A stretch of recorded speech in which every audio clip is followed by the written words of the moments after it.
Здравейте! Днес ще пробваме продуктите на Велико и ще ги оценяваме от 1 до 10. Кой ви е първият продукт, момичета? Първият ни продукт е свински суджук. Този ли ви е първият? Свински суджук, пресен.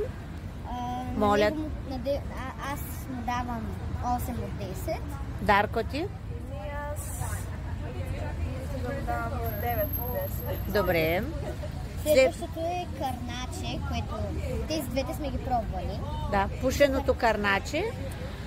Аз му давам 7,5 от 10. Добре. Аз 7 от 10. Добре. На мен той много ми допада. Моята оценка е 9. Така е пушено. Много е хубаво. Сега ще пробваме люта Тамара.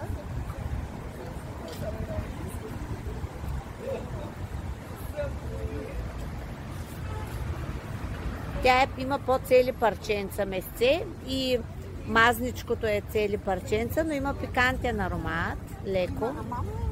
Можете ли да кажете, че ви са пълни устите оценка? Да.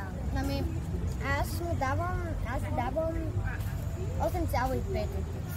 Аз му давам 9 от 10. Добре. Следващото кое ви е, момичета? Телешкия суджук. Да.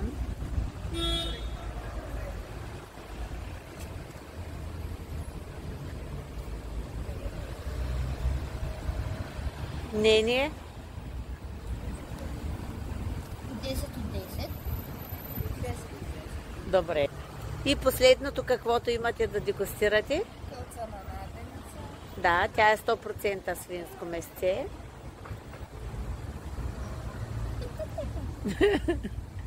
Много ядат тия момичета, ама не им личи. Това